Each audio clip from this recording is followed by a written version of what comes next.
Anda kembali di Breaking News Metro TV. Pemirsa, rekomposisi jabatan menteri atau adanya nama menteri baru menarik perhatian publik untuk melihat sejauh mana kekuatan implementasi program kerja Kabinet Kerja ke depannya. Kita langsung bergabung bersama pengamat politik dari Carta Politika, Bung Yunarto Wijaya. Bung Yunarto, selamat pagi. Selamat pagi. Ya, Bung Yunarto, kalau kita melihat ini sudah beredar nama-nama menteri yang nantinya akan digadang-gadang masuk dalam reshuffle Kabinet Kerja Jilid 2 begitu. Kalau melihat tanda-tanda yang beredar, ini di antara lain pemanggilan beberapa menteri berdasarkan hasil evaluasi, tapi yang paling mengemuka adalah kinerja di bidang ekonomi terutama. Jadi apa yang sebenarnya terlihat tandanya sangat jelas akhirnya reshuffle diputuskan sekarang? Ya sebetulnya kan bukan sekarang ya reshuffle, isu reshuffle merebak. Sebetulnya kan sudah dari beberapa bulan lalu. Ketika isunya sudah merebak dan ketidakpastian terus muncul, itu yang malah berbahaya.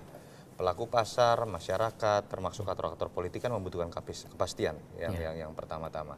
Yang kedua, kalau pertanyaan kemudian fokusnya di bidang ekonomi dan tebakannya adalah di bidang ekonomi, ya saya pikir itu tidak mengejutkan dalam setiap proses reshuffle, apalagi dalam konteks kepemimpinan Pak Jokowi. Karena Pak Jokowi memimpin dalam periode ketika terjadi proses stagnasi pertumbuhan ekonomi secara global, tentu saja variabel atau bidang ekonomi akan menjadi perhatian utama. Yang menarik sebetulnya kan hari ini adalah ketika muncul 12 atau 13 nama beredar dari kemarin malam, satu nama yang saya pikir memang paling mencuri perhatian ya, nama Ibu Sri Mulyani.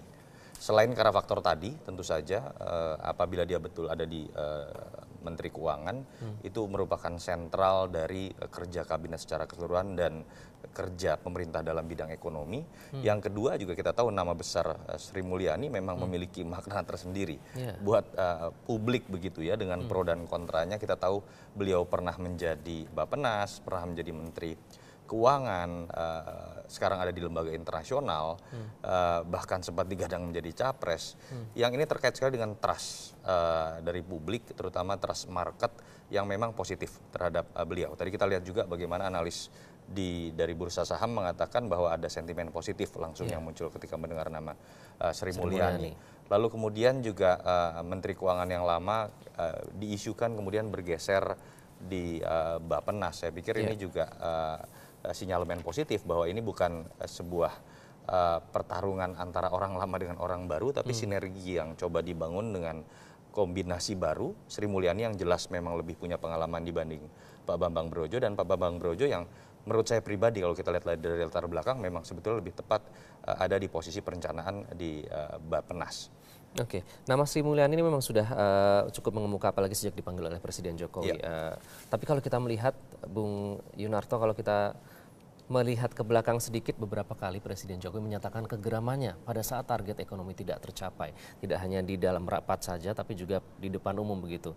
Seperti contohnya infrastruktur yang sudah ditargetkan ternyata meleset. Kemudian harga daging dan sedemikian rupa. Apakah itu juga bisa menjadi indikator? Iya, kalau kita coba lihat bagaimana gaya komunikasi politik Pak Jokowi terkait dengan kinerja kabinet, kemudian dikaitkan lagi dengan bagaimana spekulasi orang menerka-nerka terhadap proses reshuffle. Saya pikir dari reshuffle jilid 1 kita sudah bisa melihat Pak Jokowi ini kan sebetulnya bukan karakter yang eksplisit sering langsung berbicara mengenai apa yang diingin utarakan. Berbeda misalnya dengan Ahok yang langsung belak-belakan di depan publik, straight forward mengenai apa yang terjadi.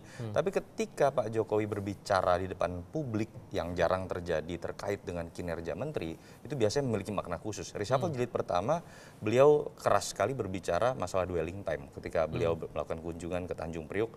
Dan kita lihat beberapa lama, tidak lama setelah itu terjadi proses pergantian, terutama dengan menteri yang terkait dengan proses dwelling time tadi.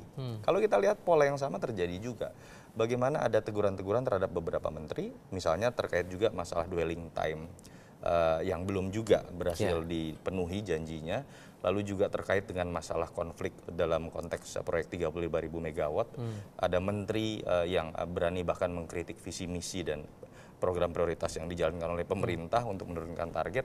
Dan kalau kita lihat, andai kata betul terjadi, menteri tersebut dalam isu yang beredar kemarin malam ya, itu tidak lagi akan menduduki jabatan. Dicopot begitu ya? Itu yang menurut saya sudah menjadi, bisa juga dibaca pola komunikasi politik seorang presiden yang ketika berani menegur seorang menteri di hadapan publik terkait kinerjanya itu memang biasanya memiliki makna tersendiri dan bukan tidak mungkin itu akan berujung pada reshuffle begitu ya. Dan itu yang kita lihat kemarin.